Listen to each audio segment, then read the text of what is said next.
Pernah kepikiran nggak sih kenapa ada satu surah di Al-Quran yang sampai dapat julukan puncaknya? Nah, hari ini kita akan bedah tuntas surah Al-Baqarah. Ini bukan sekedar surah terpanjang, tapi ini adalah sebuah benteng petunjuk, cetak biru kehidupan, sekaligus perisai perlindungan yang luar biasa. Oke, biar kita kebayang betapa besarnya surah ini, kita lihat angkanya dulu. Ada 286 ayat. Ini menjadikannya surah terpanjang di dalam Al-Quran.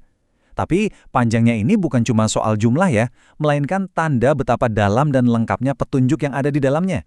Bukan cuma panjang loh, surah ini juga punya gelar yang istimewa, Fastatul Quran, atau Puncaknya Al-Quran.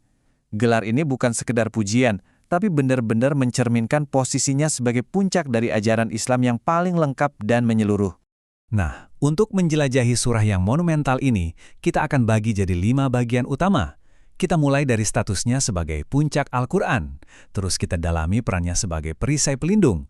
Setelah itu kita lihat fungsinya sebagai cetak biru kehidupan. Kita singkap ayat-ayat utamanya atau mahkota permatanya, dan kita tutup dengan perannya yang menakjubkan di hari kiamat nanti.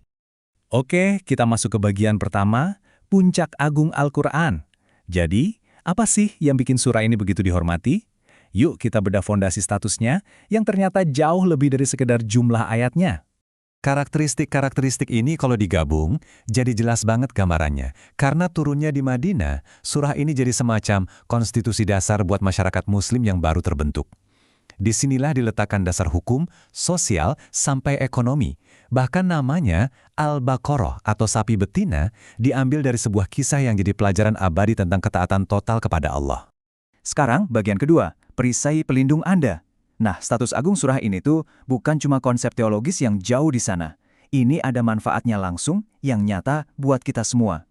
Ini bukan cuma soal hukum, tapi tentang gimana firman Allah bisa jadi perisai di kehidupan kita sehari-hari. Nabi Muhammad Shallallahu Alaihi Wasallam sendiri menggambarkan surah ini seperti benteng spiritual yang kokoh buat rumah kita. Ada hadis riwayat Imam Muslim yang menegaskan kalau keberadaan surah ini di sebuah rumah itu punya kekuatan buat mengusir hal-hal negatif. Keren banget kan? Dan perlindungannya ini lebih dalam lagi loh. Surah ini bukan cuma nangkis yang jahat-jahat, tapi juga secara aktif mengundang keberkahan. Ada hadis lain yang bilang, mengambilnya adalah berkah, meninggalkannya adalah penyesalan, dan para penyihir tidak akan mampu menembusnya. Jadi ini kayak paket spiritual lengkap.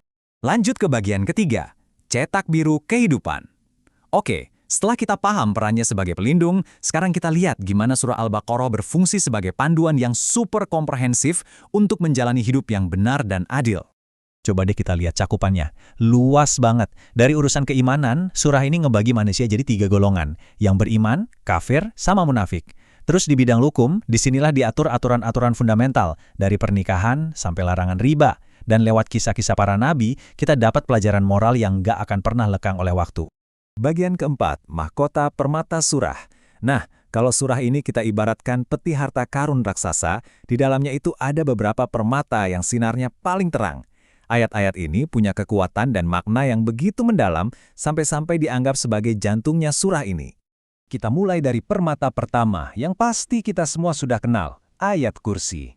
Ini adalah deklarasi yang paling powerful tentang kekuasaan, pengetahuan, dan keagungan Allah yang gak ada batasnya.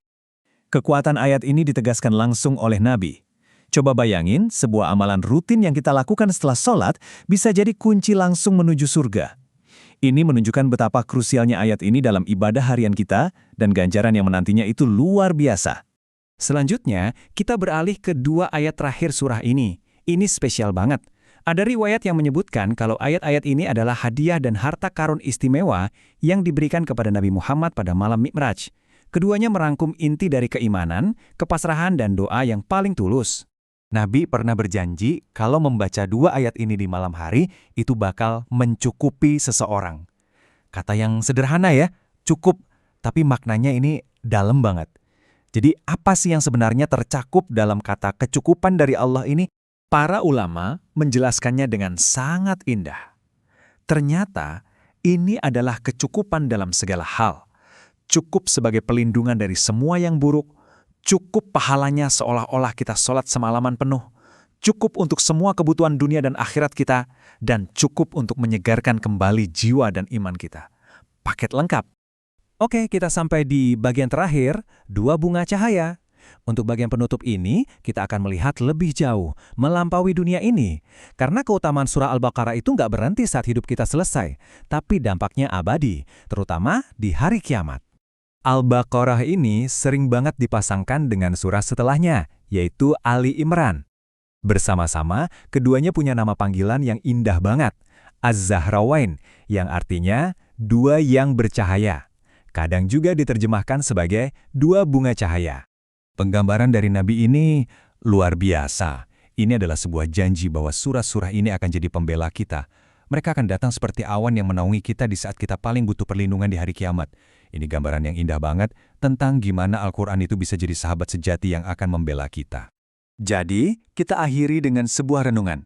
Setelah tahu kekuatannya sebagai perisai, sebagai cetak biru kehidupan, dan sebagai pembela abadi kita, gimana ya caranya kita bisa benar-benar mengundang dua bunga cahaya ini masuk ke dalam hidup kita, untuk menerangi perjalanan kita, baik di dunia ini maupun di akhirat nanti.